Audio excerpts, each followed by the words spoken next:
জি5 এ বিনামূল্যে জীবন সাথীর সমস্ত পর্ব দেখুন। এখনই অ্যাপটি ডাউনলোড করুন।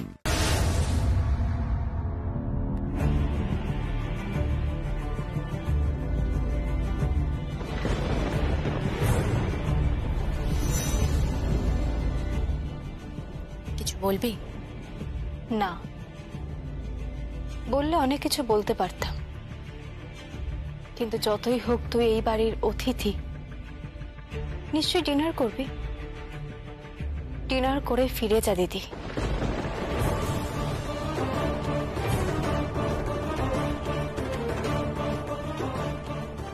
ভদ্রভাবে কথা বলো প্রিয়ম। ও আমার গেস্ট, তুমি ওর সঙ্গে ভালো করে কথা বলো। কার সাথে ভালো করে কথা বলবো? আমার দিদি। আমার দিদি আমাকে ঠকিয়েছে।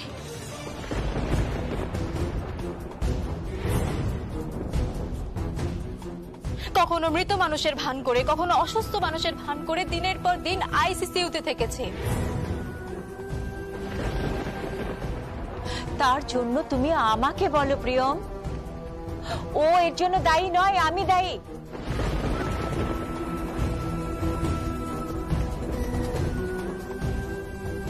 আমি ওকে যা বলে গেছি ও তাই করেছে। তোমার দিদির কাছে তার জন্য আমি কৃতজ্ঞ। দিনের পর দিন, রাতের পর রাত রিস্ক নিয়ে যেভাবে লড়াই করে ও আমাদের পরিবারটাকে বাঁচিয়েছে, সেটা তুমি কল্পনাও করতে পারবে না। তাহলে আমাকে জানাননি কেন? বলিনি কারণ তোমার মাথায় তখন ভূত চেপেছিল, সুভাষকে বাঁচানোর জন্য, 51টি পরিবার তৈরি করার জন্য।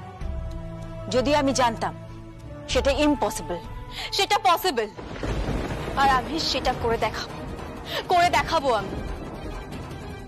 কিভাবে? তার জন্য আমার দিদিকে একটু স্যাক্রিফাইস করতে হবে।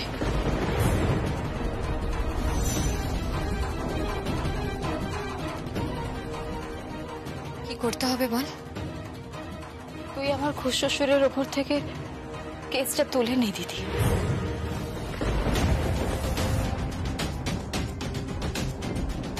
কি বলছিস কি তুই?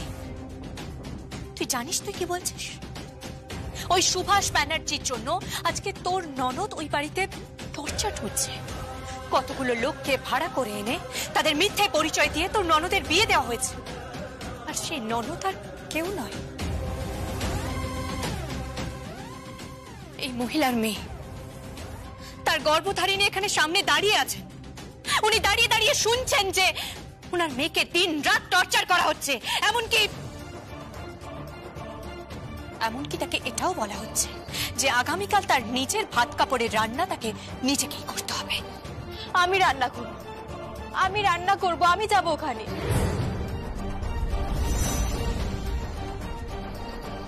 যা যা সমস্যা আছে আমি বুক পেতে নেব, কিন্তু আমি চাই না যে তুই আমার পরিবারে ইন্টারফেয়ার করিস।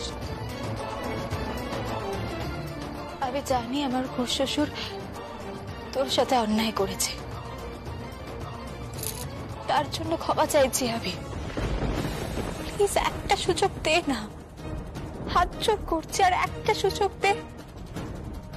কি বলছিস কি তুই? তুই কি পাগল হয়ে গেছিস? তোর মাথা খারাপ হয়ে গেছে? তুই ক্ষমা চাইছিস? ক্ষমা চাইছিস তুই ওই সুভাষ ব্যানার্জির জন্য? আর আমার মাথায় যে আঘাত করেছিল, আমি যে সত্যি সত্যি জ্ঞান হারিয়ে ফেলেছিলাম। সত্যি তাই প্রিয়ম, ওর শরীরের অবনতি ঘটেছিল, অনেক কিছু হতে পারত, ও মরেও যেতে পারত। বুঝতে পেরেছো? তোমার দিদি মরেও যেতে পারত, আর সেটা জানার পরও তুমি এই কথা বলছো? হ্যাঁ বলছি, কারণ আমি আমার পরিবার, আমার স্বামী, আমার শাশুড়ি, আমার শ্বশুর, আমার খুশশ্বশুর, ননদ, ড্যাডা, সবাইকে নিয়ে একটা সম্পূর্ণ পরিবার চাই। মা, আমি সেলাই টেক্সটাইলকে আগের মতো দেখতে চাই, সেই উচ্চতায় দেখতে চাই। সেটা কখনোই ওর আন্ডারে নয়। ও কেন সেলাই টেক্সটাইলের মার্কেট হবে?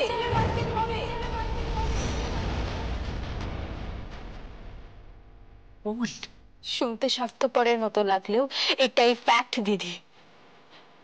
তুই কেন সেলাই টেক্সটাইলের মালকিন হবি? মালকিন তো উনি। ওনাকে মানায়, তোকে মানায় না। তুই একটা মধ্যবিত্ত সরকারি চাকরিজীবীর মেয়ে, তুই কেন হবি? তুই আমাকে আবার মতো বাঁচতে দে না, ছেড়ে দে না। না রে বোন,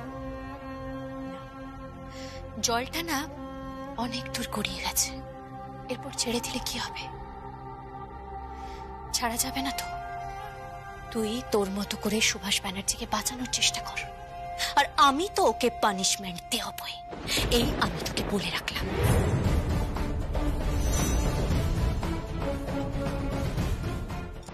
শোনো ঝিলাম, শোনো, রাগ করো না প্লিজ, ডিনারটা করে যাও।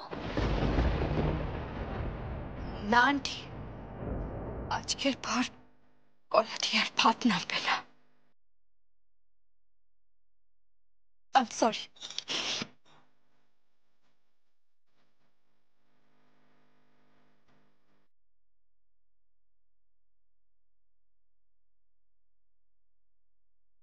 একটা কথা তুই খেয়াল রাখিস বোন, আমার খুব ভয় করে জানিস তো। ওই লোকটা কোনোদিন না তোকেই মেরে দেয়। ওই লোকটা না সম্পত্তির জন্য, বিজনেসের জন্য, টাকার জন্য সমস্ত কিছু করতে পারে, সমস্ত কিছু। খারাপ মানুষ, সম্পূর্ণরূপে একটা খারাপ মানুষ, খুব খারাপ মানুষ। ঝিলাম, ঝিলাম, তুমি অন্যায় করছো প্রিয়ম। না মা, আমি অন্যায় করিনি। আপনি যখন লড়াই করেছিলেন সেলাই টেক্সটাইলের জন্য, তখন আমি পরিবারটাকে বাঁচানোর জন্য লড়াই করেছি, আর সেই লড়াই আমি চালিয়ে যাব। মা, বিজনেস আমার কাছে সেকেন্ডারি, ফ্যামিলি না আমার কাছে অনেক বড়, অনেক বড়।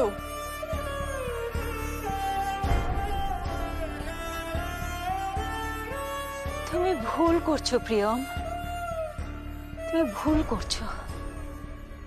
তোমার নিজের দিদিকে এভাবে অসম্মান করে তুমি ভুল করছো। সুভাষকে প্রশ্রয় দিয়ে তুমি ভুল করছো। তোমার এই পরিবার গড়ার স্বপ্ন এ তোমার কখনো পূর্ণ হবে না। সুভাষকে তুমি চেনো না, তাও সাপের সঙ্গে এক ঘরে বাস করা যায়, কিন্তু সুভাষের সঙ্গে নয়, কখনো নয়। জি5 এ বিনামূল্যে জীবনসাথীর সমস্ত পর্ব দেখুন এখনই অ্যাপটি ডাউনলোড করুন।